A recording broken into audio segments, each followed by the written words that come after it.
I would rather come in, fix the system, and leave, and not feel like I have to be a career politician, and make sure that we get education right again in California, because this is an incredible place to teach kids, and right now we're screwing it all up. In the last few years, I think a lot of parents have been awakened from a sleep where they felt like their kids were probably getting the best education and realized that they weren't. And I think that a lot of parents wouldn't have been involved or active this year, especially running for other offices like school board, if they felt like things were going just fine, but they're not.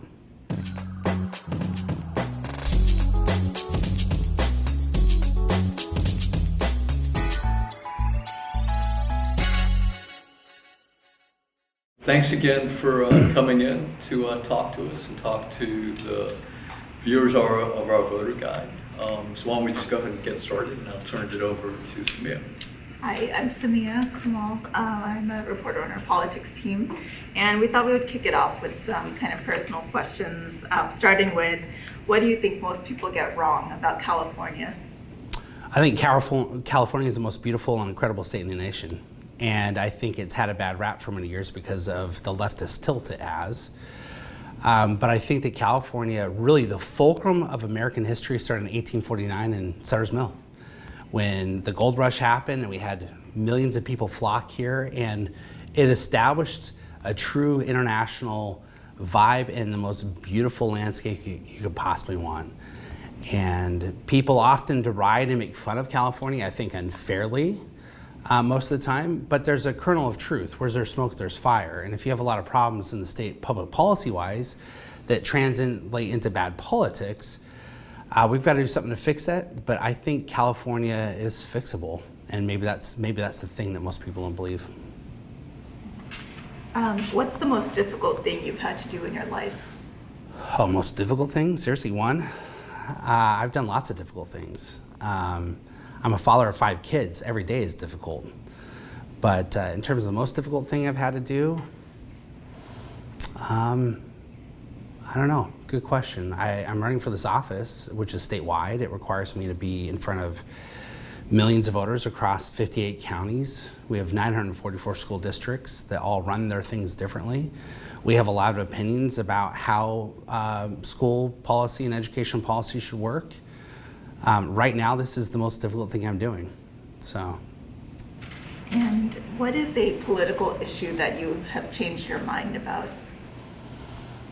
I used to believe that a lot of politicians knew what they were doing, and then I worked in politics and the legislature for 17 years, and I realized that most of them have no idea what they're doing.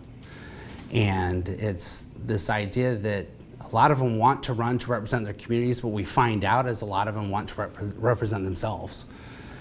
And that's completely different than anything I want to accomplish. I would rather come in, fix the system, and leave, and not feel like I have to be a career politician, and make sure that we get education right again in California, because this is an incredible place to teach kids, and right now we're screwing it all up. I'm kicking it over to, I'm sorry. Oh yeah, okay. So as you know from, I think, our last conversation, the state Republican Party is trying to recruit candidates to run for school boards. What do you think of that? They have their own process. I am endorsed by the Republican Party. I don't hide from that. But it's a nonpartisan constitutional office. It's the only out of the 8 state constitutional offices that is nonpartisan. So I'm running as a parent. In as much as they want or are inclined to recruit parents, I think that's a good thing to run for school boards, but they're also recruiting grandparents and activists and advocates as well. I've done the same thing. I really believe that an advocate that wants the best for these kids and puts them first as opposed to the bureaucracy, I think can be somebody who will make a change in a local district. Local school districts are the most important elected body in the state, I argue. And it's because that's where a lot of the fundamental issues at a local level happen in terms of your kids, your economics, businesses, discipline, safety, property values, taxes. It all comes down to education and public schools. So are you seeing more parents get involved, and what do you think the concerns are? Most parents, I think, felt like they were sending their kids to schools that were going to take care of them. And what they found out is that schools had been overly political, had decided to creep upon a lot of cultural issues that they don't need to be involved in, and were upset about that. And to watch their children go through some really terrible experiences where they thought that the schools and the teachers had the best in mind for them was seen as parents watched their kids over the shoulder on Zoom. In the last few years, I think a lot of parents have been awakened from a sleep where they felt like their kids were probably getting the best education and realized that they weren't. And I think that a lot of parents wouldn't have been involved or active this year, especially running for other offices like school board, if they felt like things were going just fine, but they're not.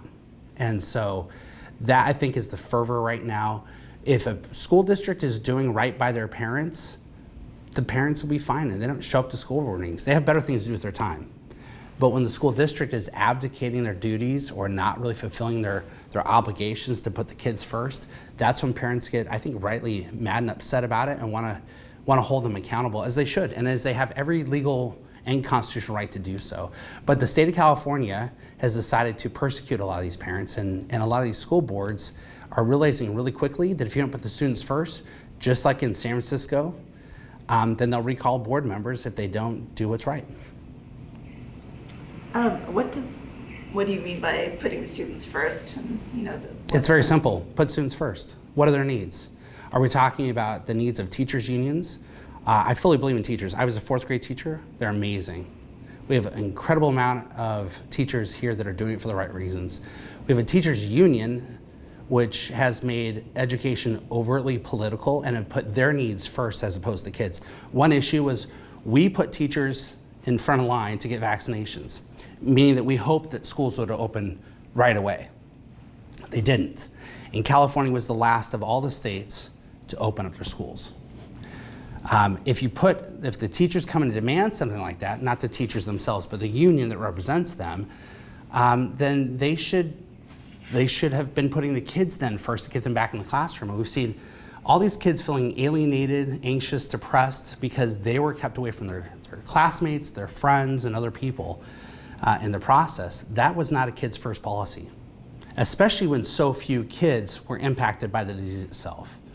And so we have to put things in perspective. And if the bureaucracy, which is most of the state education code, and most of the Department of Education, which is 2,400 employees in Sacramento, when we pay them $175 million this year to do a job, and in fact are getting in the way of kids getting back into school or making it difficult to get the federal funds to the right place, if there's not much oversight and transparency to make sure kids are learning, if you have kids like mine who have an IEP and have learning disabilities, making sure that they have access to teachers not on Zoom and not with face coverings. Try teaching speech pathology to an 8-year-old wearing a mask behind a Zoom screen. It's impossible.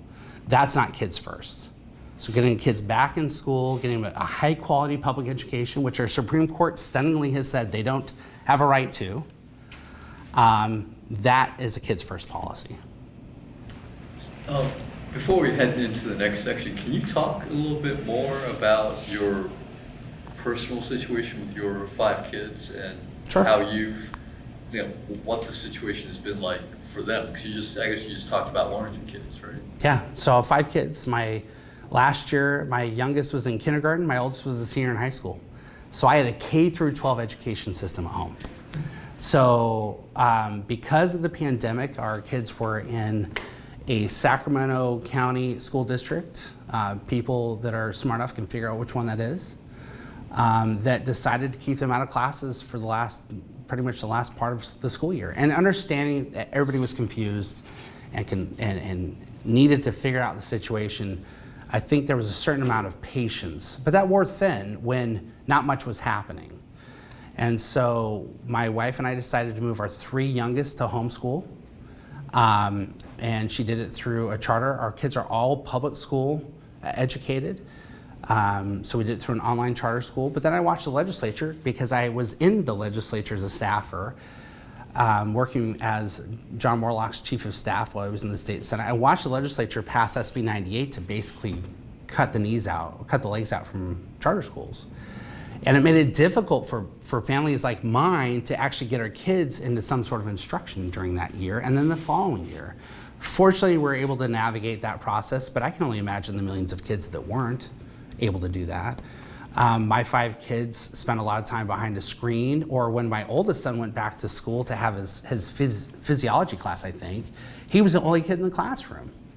It was weird. He'd come home and say, Dad, I'm getting personalized instruction. This is great from a world-renowned physiologist, but I'm it. So it's awkward. And there was a lot of course, I think fear-mongering and disinformation about the safety protocols that these schools had spent millions of dollars working through. So parents didn't feel like they could send their kids back, or they didn't want to send them back with the mask mandates or the coming tide of other issues. So for us, it was very demanding, and we ended up moving the next year. Last year, we moved up to Yuba County. We are in a more rural area now, but those schools were pretty much fully open. Never had any problems, and there was no incidents. There was no mass outbreak, and our kids felt like they were being paid attention, were being watched over and taken care of very well. I want any parent out there who's gone through the situation to feel like that they're supported. And I felt like my wife and I were able to navigate because of our knowledge of how the process works, but there are millions of families that don't have that ability or don't have the resources to do it too. Great. Hi Lance, thanks for being here. My name is Joe Hong. We've spoken several times before. It's great to talk to you in person. I'm curious, what are your 2 top priorities for this post? And if you could be really specific, that would be great. Sure. So my slogan is add parents back to the education equation. And a lot of people are just like, okay, that's a nice slogan. You asked me, what's a kid's first sort of approach? But really, it's that. I really sincerely do not believe that the incumbent actually puts kids as the first and primary decision-making factor of anything that he does. It's always the union first. So for me, literally the first person I will hire is a deputy superintendent who would be a chief parent advocate. That would be their title. And so when people feel frustrated about the curriculum issues, discipline, school safety, go down the line, whatever issues parents feel strongly about, they would have somebody in my office that they could talk directly to and not feel like they're getting the runaround. Obviously, you can't accommodate 6 million, families in the state that have kids in the school system, or fewer than that, with however many kids we have. But you can at least be accessible. So that's number 1. But number 2, have you tried to navigate the education code? Any of you read that? Have you read the education code in its entirety? Have you read the budget in its entirety? You haven't. I have read lots of it because for 5 years, my boss was the vice chair of the Senate Budget Committee sub 2 on education spending. So I've spent hundreds, if not thousands of hours pouring through our state education budget, and it's a cluster. It's not people, there may be 10 people in the entire state that actually describe Proposition 98 and all the ins and outs. Talk to local school administrators, LCAP, LCFF, they're ripping their hair out. And the whole idea to get to that position was to have less mandates and categoricals for these school districts. But instead, we continue to handcuff a lot of school districts. I'm with school board members, trustees, and superintendents across the entire state. I visited 26 counties over the last 6 months that I've been running for this office. Just this last week, I spent 10 days on the road in 13 cities and 5 counties doing dozens of events.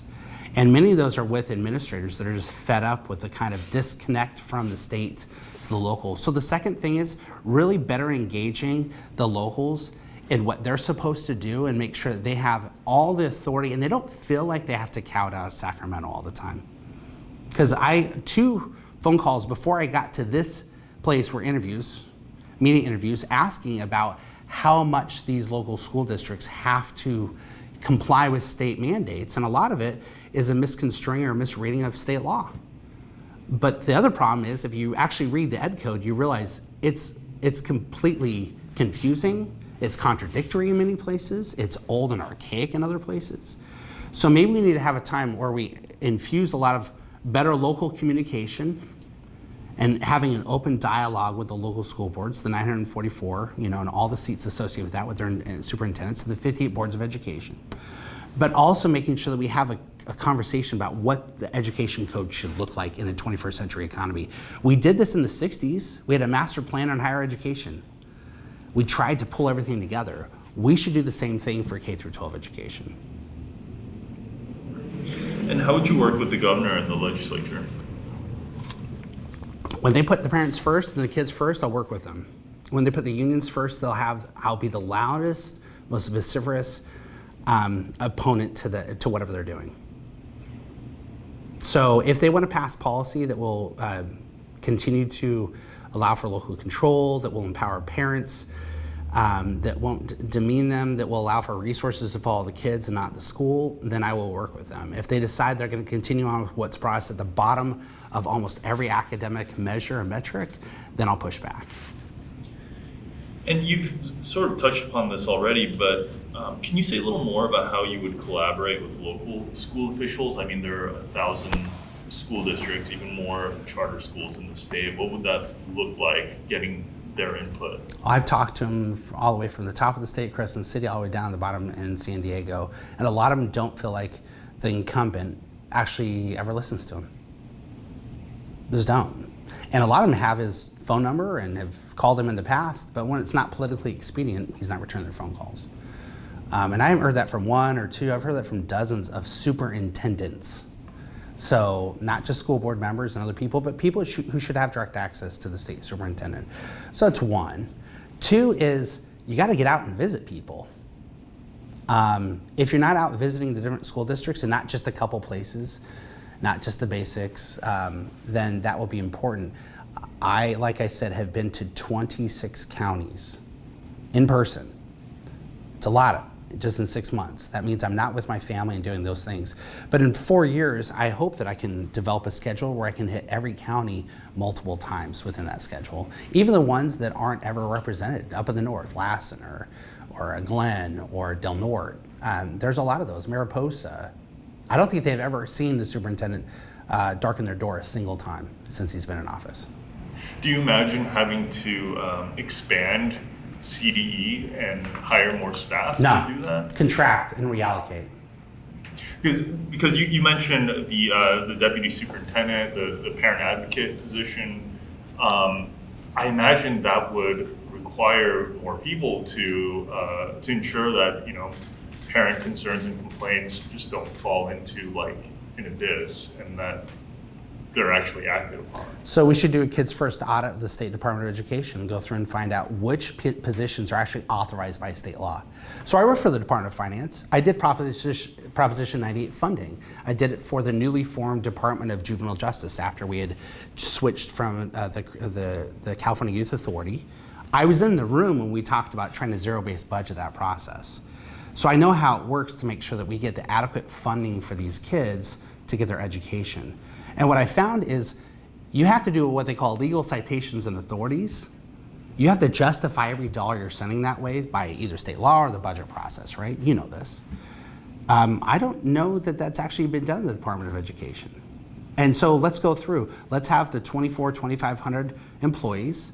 Let's go through and figure out who's doing what, for what reason, where are they located. Most of them are in Sacramento, but there's others in other parts of the state. And let's figure out what's the best use of those resources. And frankly, I don't know what you need 2,400 employees for. But I'm not saying get rid of them. I'm just saying let's make sure they're actually functioning the way that the state legislature and the governor's allocated resources to do so. And then reorganize from there to make sure we have a focus on parents and getting their voices heard. And as I'm sure you know, California's public school enrollment statewide has been declining. I mean, you've seen increases in certain parts of the state, but overall, the public school population is shrinking. How would you address declining enrollment? Give confidence to our public schools. People are voting with their feet.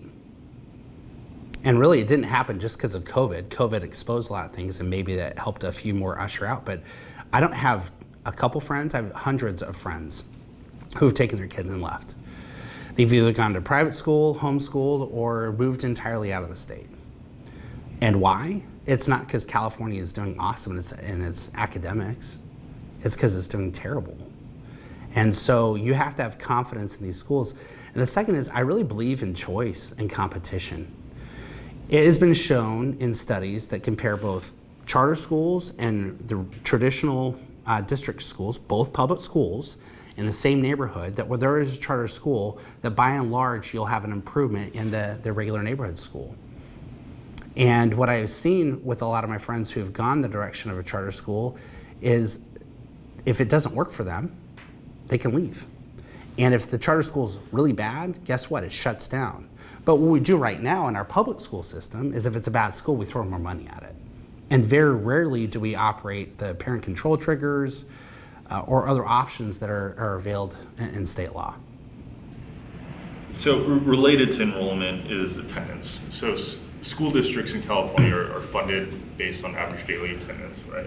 But there were some efforts to fund districts based on enrollment. SB 3014. Yeah. So would you support that? No. Why not? Because we need to have kids show up the whole entire year and not just the first day and walk away. Do you have any ideas for improving attendance? Yeah, having a good school. I honestly, and it sounds flippant, and it's not meant to be flippant. But right now, California doesn't have schools that attract people to it like we used to. We used to have Nobel laureates and scientists and engineers bring their kids from across the country to California to go to our schools. And we don't do that anymore. And so when you don't have any competition, you're not going to attract people into the school district. And frankly, it's concerning to me that the LAUSD has had probably one of the most significant drops in their system. I think I was reading the statistics in 2004, and you can check me on this. I think there were around 750,000 students, and last year, 435, is that right? You know this. And the first day of school, they couldn't find 50,000-ish. To me, that's concerning. Where did all these kids go? That's almost half the kids in the district from 18 years ago. So clearly in LA County, where there's 10.3 million people, they're losing kids like crazy. And maybe it's also an idea, maybe at some point in time too, when you have a massive school district, it's just too unwieldy. You know, the new superintendent seems to be a fantastic guy. Everything I've seen, he's working hard. With the school board that's not working in his favor. But he's working hard to make it happen. UTLA gets in his way all the time. That said, he's trying. But really, with 400,000 plus students, maybe it's time to consider what a maximum school district size should be so that it's actually governable and you actually have a community instead of some massive unconnected or disconnected school district like in LAUSD. So as we enter the fourth year since the start of the pandemic, how do you think schools should deal with masking and vaccine mandates? Should they be left up to local districts? I don't think there should be any mandates. If parents feel like that their kids need to have masks or be vaccinated, it should be their decision, and we should move on. And shifting topics a little bit, tell me a little more about how you think public or private charter schools should play a bigger role in the public education landscape, and how can they be held accountable, because we have seen bad actors. I'm not aware of any private charter schools in California. I know there are private schools. I don't know if there's any private charters. Correct me if I'm wrong.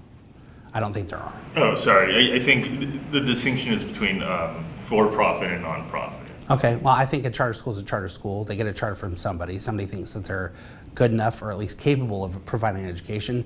And when they don't, guess what? They shut down. And if a parent doesn't want to go there, they can go back to their traditional public schools. But most of what I've found is they've actually gone on to private school or homeschool their kids because they're not confident in the public school. So really, that I think is the ultimate accountability when it comes down to it. I know the teachers union hates charter schools. We're celebrating the 30th anniversary of the Charter School Act in 1992. There should be more, celebration about that, but we're not celebrating it because they've been so browbeaten over the last several years that it's hard to do that. We saw that with AB 1505 and AB 1316, SB 98. The list can go on. The legislature has done everything it can to make life miserable for charter schools, and so is Tony Thurmond. That was the first act he did when he got here in March of 2019. He put together a commission and and really went aggressively after charter schools. And so you see that they have decided not to speak up in defense of themselves. I think, though, that parents should have the ability to make a decision, and if they like their charter school, they can send their kids there. If they like their public school, again, my 5 children are all public school children. But that means that we want to have full oversight and transparency in the process. Would you support a voucher program? No, I would support education savings accounts, though. What do you see as the key difference? Huge difference. One is an account where the money from the state, and I actually I was a part of the team that drafted the school choice initiative this last year that would allow for the development of education savings accounts, which happens in many other states throughout the nation, which takes money from the state general fund that we would otherwise spend to their education and put in an account, and then they can determine where that money goes.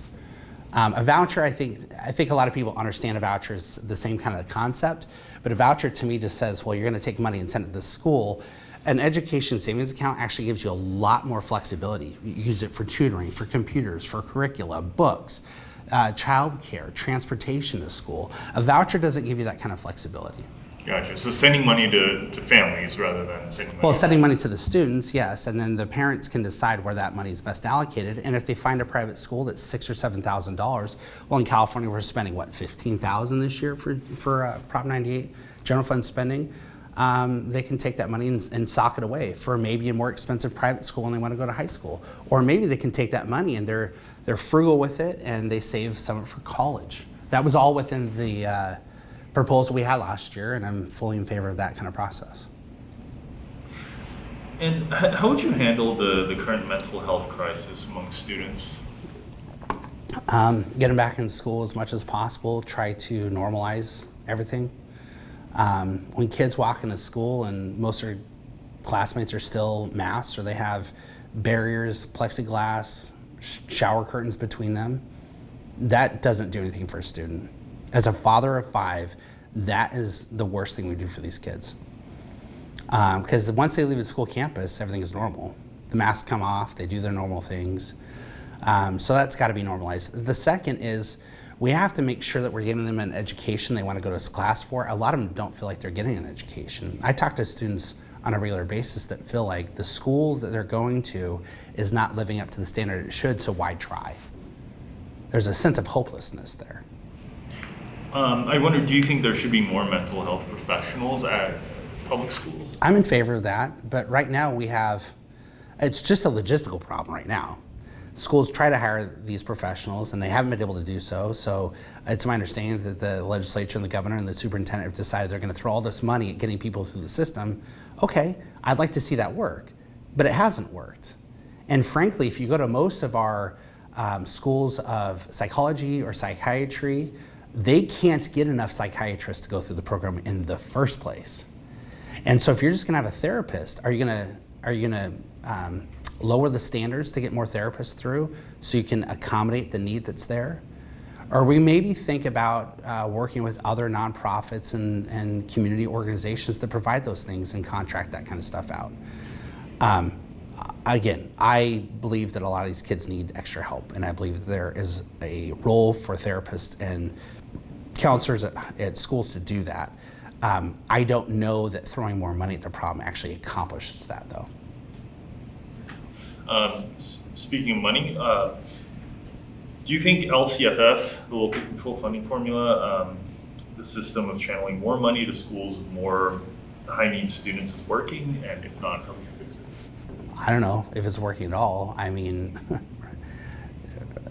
just go to the NAEP scores and the National Report Card. Where are we at the top level in any standard that's out there? So that was several years ago underneath Governor Brown's administration. I was there when that all happened. I was working in the legislature, and that was hopeful. But we can blame the pandemic too, but none of those scores are really improving at a rapid clip. EdSource has done a lot of good reporting on this, as you have too. But we're not seeing the amount of education excellence that we would have assumed. There still are a lot of handcuffs to these funds. And a lot of superintendents and school board members are absolutely frustrated when they have to go through this process every single year. So I think we need to step back and relook at what we did there. And So do you think there needs to be even more local control in how state funds are spent? Yeah. So at the top, if you have 2,400 bureaucrats telling you how to spend your money, that makes it difficult. We're also not holding a lot of school districts to account for the federal funds that came in for COVID. You know, it could have gone in any number of directions, and who's really overseeing that? That should be a local school board thing and accountable to the parents. But I think that's where things and changes can be made most quickly. If we depend upon the state to have more control over that stuff, it's a long road to hoe to get to that place. So yes, I do believe in more accountability. Right now, most districts have what, 7, 8, 9% discretion in their budget, and salaries and overhead and buildings and electricity and all those things. I get all that, but if you only have a few percentages points of your total budget in your school, you're not going to be able to do much. But a lot of those are still based upon restrictions, categoricals, and mandates from the state. I mean, that's a great segue to my last question, which is how would you increase transparency to the public on local school district spending? Because that Well, one, the current system we have with the state's terrible. Try navigating it sometime. You're an expert. Is it easy? No, it's not. No, it's not. So let's connect all the scores. The current superintendent of public instruction is hiding all the scores. Unreasonable. It's not. He shouldn't be doing that. So let's make sure the scores are tied next to all the budgets. Let's make sure that we understand how much these superintendents and administration are being paid. I think that's all important information. If you have a small school district and the superintendent's making high six figures, that's unnecessary, right? Let's make sure that we understand how our bonds are being spent. Most people, except for like 5 or 6 in your bond oversight committees in your local school districts, have no idea what's happening with their bond money. And they have really no understanding of what the process is in terms of modifying buildings, building new buildings, upgrading classrooms. Most of that stuff is impossible to find. So I would say have a repository on the Department of Education's website where all of this information comes together in one place, a grand Wikipedia, so that parents can do apples to apples comparisons instead of trying to do this, check back and forth. I can navigate CalMatters, the LAO, PPIC, the CDs, EdFacts. I can go through all those things because I know what I'm doing. But if you were to ask 1,000 people, maybe 2 could tell you about any of that stuff. So we need to put it in one place where a parent can go and literally see, okay, here's all the pieces. I want to dive in more to that district and find out. They can go to that page and learn more. And if you have a Department of Education and a superintendent, that seems to be like the primary job, the prime directive is to make sure there's some sort of accountability for all these school districts because they don't have any other authority over them. So let's get the people, the taxpayers, the parents as much information as possible. Thank you. Hey, hello, I'm Elizabeth Blair and I write about kids here at CalMatters. And so you mentioned scores and I wanted to just touch on that. So how do you plan to reduce the achievement gap for students of color in California schools? One is in a lot of their school districts, the unions run the district. And because they run the district, often those with the most seniority leave those districts. So maybe we need to find a way to have less teacher union influence within the school districts so that we can get good teachers to stick around for a lot longer. There needs to be some continuity. A lot of school districts, the kids don't feel safe. And frankly, our state law over the last few years, bills that were passed to reduce classroom safety, make it difficult for parents and kids alike to feel confident sending their kids to school. I think we need to make sure that our kids feel absolutely safe when they go to school and not bullied. I have personal experience in that area to watch a child of mine go through intense bullying and have threats made on their life. We need to make sure that we give parents every confidence that where we're sending their kids, they're getting the right thing. And the other thing too is we've got to make sure we provide resources to these kids that aren't tied so tight to the school. Some flexibility, in other words, where other community resources can come to bear to help with tutoring or after school programs that actually work instead of all being tied back to the school every single time. So I think some amount of choice in the system would be helpful. What that looks like, I think every school district can make that determination. And can you talk about whether you support the proposed framework for teaching math now? I don't, and that's why the superintendent's pulled it back. I agree with 1,200 math professionals, academics, Nobel laureates that have said this is a failed proposal. It should be completely reworked and start over.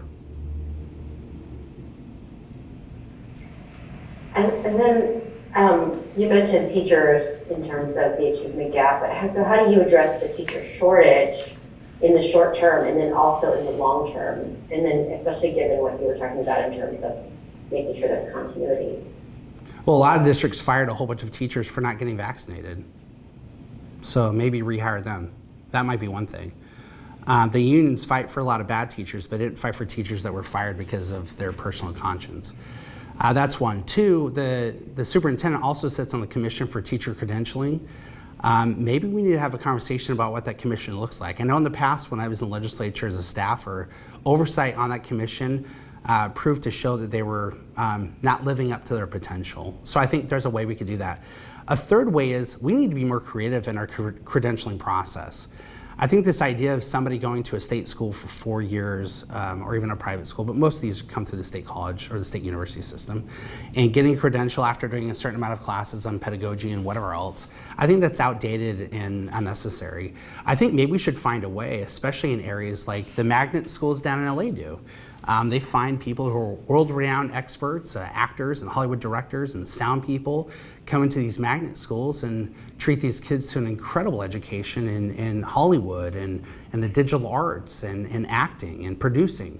Why aren't we replicating that in other places? And that also means too that in some school districts where you have people who've retired or maybe are done being engineers or scientists or doctors or accountants or any number of things, that when they retire and they want to go, let's make it easier for them to teach in the classroom. Give them a few weeks to learn how to create a lesson plan and develop curriculum and do all that kind of stuff. Let them be master teachers. If I were a kid and I'd have a superstar athlete come in and be my PE teacher, are you kidding me? You want to talk about getting kids back in the classroom? But a lot of these guys aren't going to do it because they don't want to jump through all the hoops and they don't want to belong to the union. So they don't. I think there are 1,000 ways we could do this, and I'm happy to have that conversation with any teachers that want to work through this process. And then do you also support increasing teacher pay? I mean, what's your position on the limits of using pandemic aid for teacher salaries? Right now, according to the governor's budget, we're spending $22,893 per student on average. And again, every district's different. We understand that. I understand all that stuff. But if we just do average $23,000 per classroom of 25 kids, that's $575,000, almost $600,000 for that classroom. And again, all the caveats about overhead and buildings and electricity and supplies. I don't see any reason why we can't pay good teachers a nice six-figure salary. And I have no problem doing it. In fact, a lot of teachers in California make a six-figure salary. For the good ones, I would like to make sure that more do. For the bad ones, we should be able to fire them a lot quicker. So we've got to deal with teacher tenure laws in California. It's almost impossible by the time that a principal has the chance to evaluate a new teacher to really have an idea about whether that teacher should be long-term or not. And so we've got to give a principal administration a little more time to determine if this teacher should have a lifetime position through their tenure. So there are 1,000 ways we could slice and dice this, and I'm happy to have those conversations. Could I circle back to one of the things you mentioned was students feeling safe at school or students not feeling safe at school due to bullying. What do you think schools should be doing to address that? I think that when this sort of stuff happens, we're dealing with adolescents. As a father of 2 teenagers, I know that their brains are not fully formed and functional. So it's having schools that are in tune with the needs of their students, but also addressing serious threats. When there are threats made on other kids' lives, those need to be taken seriously. And I also understand too that not every parent in California is a perfect or a model parent. And there are parents that are as much of the problem as anybody else. And if that's the case, then there are certain and very limited circumstances for which the state or the county should get involved and make sure that happens. But I think that a school district should have an open relationship with its local law enforcement, whether it be the sheriff's department or the police department. If they want to have other, ways to encourage anti-bullying campaigns, I think that's up to them. I think that it usually starts from the head. If you have a good administrator that models good behavior for their children and expects the best out of the children and the teachers, we have a decent amount of bullying that happens at the teachers level. And that's got to stop. But that doesn't stop if you have an administrator that won't acknowledge it and won't deal with it too. Can you talk a little bit more, if you're able to, about what happened to your child? I'd rather not, Okay. for his privacy. Not at least in public. I've shared this story before. But let's just say that it didn't lead to an end for which we felt safe keeping our kid at that school anymore. We pulled him out. So we did want to give you an opportunity to address something that happened over the weekend. So San Diego Union Tribune, which endorsed you and another candidate before the June primary, issued its endorsement for November and endorsed the incumbent Tony Thurman. And in the endorsement, it basically said that California doesn't need another culture warrior, and said that your casual criticism of ethnic studies is disqualifying or seems disqualifying. So can you talk a little bit more about where you are? And I think you alluded to this earlier about the politicization of schools. So what's your view on ethnic studies, critical race theory, so-called, and those issues? I think that kids should go to school to get an education and not be indoctrinated and not be flooded with a lot of propaganda. We should be irrigating deserts and not cutting down jungles, like C.S. Lewis said. I think what happens in all our classrooms is we get a teacher who may be completely capable and competent teaching good stuff, and then we get a lot of classrooms that don't have capable and competent teachers not teaching good stuff. And you can only control for so much of that. As it pertains to things like ethnic studies, I think we should absolutely teach all of the warts, scars, and bruises of history. And there are plenty of those, especially in California. But we need to do it in context and make sure that we're not making one student feel inferior because of the color of their skin, which happens in a lot of schools. The San Diego Union Tribune's endorsement was very interesting because they said in their headline and in the body they would prefer somebody AWOL, absent without leave. Somebody who didn't show up, which they acknowledged. Tony Thurman has not shown up and has been very incapable. By the way, LA Times has said the same thing. The San Francisco Chronicle has said the same thing. And the San Jose Mercury News has all said the same thing. But yet they've endorsed him. So what does that mean to me? That means that they care more about the establishment than they actually do about the kids and the parents. And to me, that's mind-blowing. I'm not a cultural warrior. I'm a religious person. I'm a conservative. I don't make any bones about that. I don't try to excuse it. I don't hide it. A lot of reporters try to play catchy games with people who have endorsed me. To me, it's just silly. But what it comes down to is I actually don't want the cultural war in the classroom. I want it removed from the classroom. I want to make sure kids feel safe to go there and talk about all sorts of issues, but not feel like they're going to be criticized or bullied or ostracized because of a position they may have that's not fully formed in their brain. A lot of these kids don't know their politics. Their ideology is still forming. And to get in there and have a class really focused on something that they may have had nothing to do with except for the color of their skin, to me that's problematic. But again, I have no problem talking about all the terrible things we did in slavery, in putting Asians in concentration camps, in kicking people out of their homes because of their religion. That's all happened in United States history. Let's talk about it, but let's make sure it's all in context. So what's the evidence of kids being indoctrinated? Any kid that's basically told this is how you have to believe on a certain topic, there's plenty of examples out there.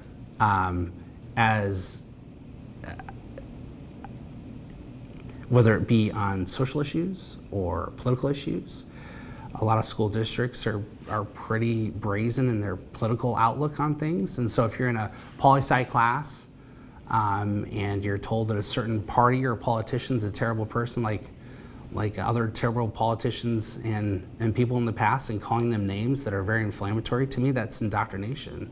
To me that's influencing behavior. Instead of saying to these kids, I remember in my high school class, I didn't know which way my teacher voted. I had no idea. Conservative, liberal, progressive, Democrat, Republican, I had no idea. I didn't know until after I graduated, because he was so good in framing the conversation so that we had to wrestle with these ideas. I think kids need to wrestle with history. They need to wrestle with current events in society. They need to wrestle with where they feel like they are politically. But to have a teacher come in and basically weight the score, come on, it doesn't take much for a teacher like a Gabriel Geib in Atoms Unified to walk in with all the flags and the propaganda on the walls and brazenly state it's his job to turn these guys into revolutionaries in 180 days. That's one example, but there's hundreds of those in California. We shouldn't be doing that. My one son had a class in high school where he came in his English class as a sophomore in high school. And the teacher on the syllabus said, it's my job to make my students social justice warriors. That's not his job. So that's one personal example I had, but I could go on and on. There's dozens of those. So I do want to ask you something else. So, you sort of chronicled all the problems that you see in public schools in particular. Can one person in this job, really make a lot of headway in helping to solve those problems? Yeah. How do you do that? Well, I wouldn't be running for this office if I didn't think it could happen. Right, I mean, let's be honest here. Who says as a little boy, I one day want to grow up and be superintendent of public instruction in California? Nobody says that. Nobody does. Usually for a lot of politicians, it's a stepping stone or it's the next thing that they get. And in California, it's simply been the Teachers Association or the union's top pick because that influences positions. So actually it has a lot of influence, and it has over the years. And I haven't seen a real strong parent advocate in my lifetime in this position. I've seen a lot of them get out here, and I've actually known the last two personally. So it's not like I don't have any familiarity with them, but I think it's the position because it was so dedicated in the state constitution in 1849 and in 1879 to be elected by the people. They wanted an independent person at the top making, I think, better informed decisions about our education policy statewide. Article 9 of the state constitution outlines what we should be doing in education. And I would gather that the current superintendent of public instruction probably has not ever read Article 9 of the state constitution. Because if he had, he'd understand there's certain things within his position, that he could do better. But I encourage people all the time, just go read it. It's not very long. And then I encourage them to go read the education code, and that is a painful process. So if you have somebody at the top that can actually articulate these issues and show some leadership, and then add parents back in the education equation to make sure that they're the first at the table and not the last consulted. Because when you go through like the curriculum process is one example, the parents are usually the very last group they come to. It's kind of like, okay, here it is on a plate, take it or leave it. There's no real option to comment or to influence the process, none. Just go to the Board of Education meetings. They're a complete disaster because most of the time these parents feel like they have been ignored from start to finish. And if they just reverse that process and include them from the beginning, guess what? Parents are less likely to complain because they were included. That's all I think. So a person at the top, one person can change the trajectory. And I haven't seen a superintendent that's pushed back against the governor at all, especially this last one, who allowed for the governor to continue keeping these kids locked out of schools because of his emergency authorities. Now, you can agree with the emergency authorities or not, it doesn't matter to me. But the legislature's had 3 years to mitigate this. And I worked in the legislature. I know how it works. And they decided to do this and walk away and say, okay, Gavin, you do what you want to do. And the current superintendent of public instruction, Tony Thurman's been just fine with that. And that's why Gavin never really included him in much. One press conference, maybe two. Honestly, Gavin was doing a press conference almost every single day, and I watched almost all of them for the first year. But Tony Thurman was nowhere to be found. So of course not a lot happened. Of course places like the Mercury News are saying we should get rid of the position, it shouldn't exist at all. But that means you're going to go through the constitutional process and tell the people you don't want it to exist. So if that's the case, fine. Let's introduce a constitutional amendment to get rid of the superintendent of public instruction as an independent authority. But then who are you going to give that to? The governor, who's shown that he really doesn't care about public school kids getting back in school? His kids are all in private schools, and God bless them. I wish every kid had the opportunity to do that as well. But he kept kids out of school while his kids could go back in school. To me, that's messed up. So can one person fix it? Yes. Am I Pollyannish about the odds? No, I totally understand it. I know what the unions are capable of.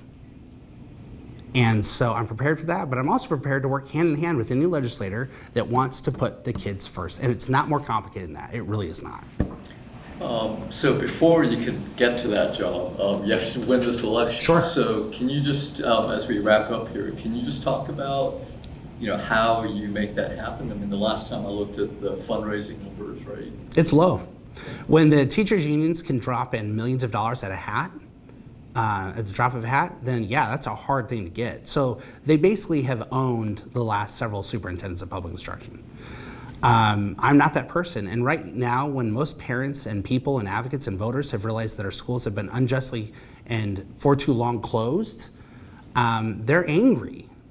And I was at a fundraiser by prominent Democrats this week, Democrats who have said they want me into office. This is something that's not partisan for me. I've talked to thousands and thousands. I'm traveling the state. I'm going everywhere I can. I will be in San Jose tomorrow. I will be back in Rockland the next day, in Monterey the day after, because I really believe you can't talk about being a statewide leader unless you're actually statewide. And I have yet to see my opponent, the incumbent, show up anywhere. He's got no campaign, at least that's out in the open. His idea is to keep his head down as low as possible. This is the primary strategy. And yet he still only got 45.9% of the vote. Like, that's incredible to me. This man should have sailed into re-election, and because of the quirk in our law, he would have been automatically re-elected. He couldn't even bump over 46%. That means there's huge dissatisfaction. So I don't believe that everybody who didn't vote for him is going to vote for me. I have to win a lot of people over, but I have open forums like this all the time. All the time. And you've done your research, you've seen it. You know where I've been on Zooms and on Instagram and Facebook Lives. I'm an open book. Good luck finding the superintendent in office doing that right now. In fact, he created this parent advisory council 6 months ago. They haven't held one meeting. Not one. And it's ironic because it was going to be taxpayer funding. He was going to pay parents to come give him advice about how to listen to parents. And they still haven't held a meeting yet. In fact, he was going to tonight hold a parents sort of meeting. I literally, right before I came in, found out that it's been postponed until Wednesday. Why?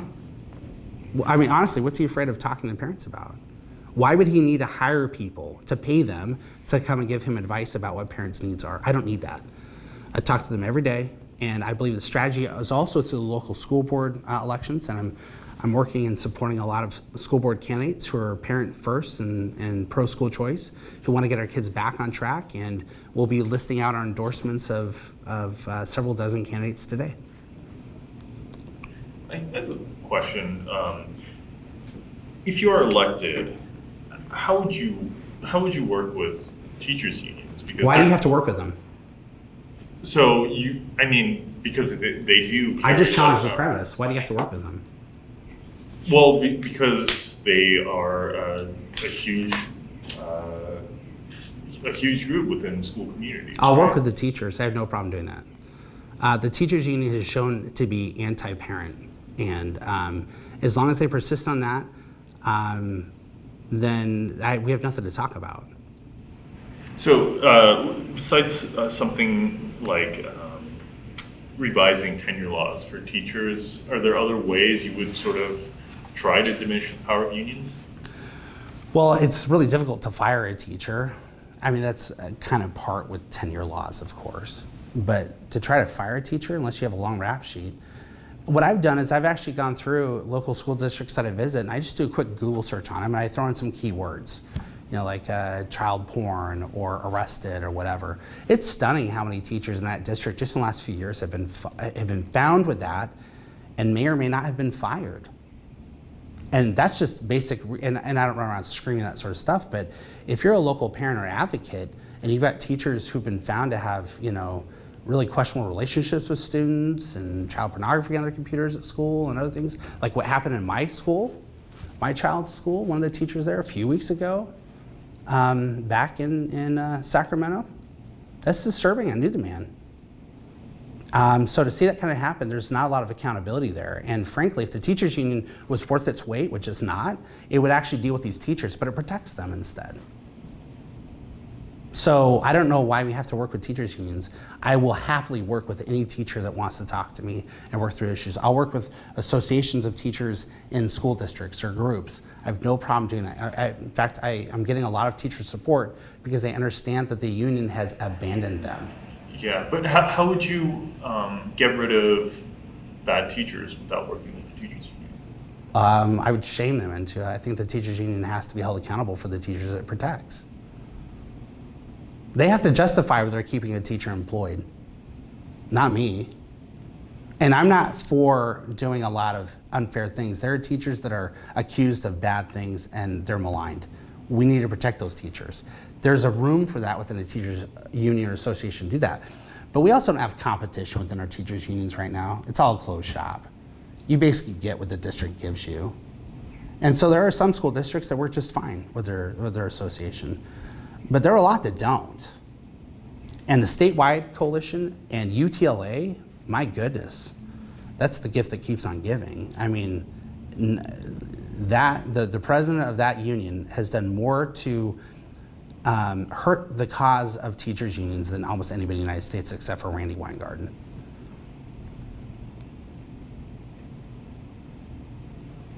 Okay. Well, we really appreciate you coming in and talking to us, sharing your views with all of our viewers and readers. So thanks again. Thank you for your time. I appreciate it.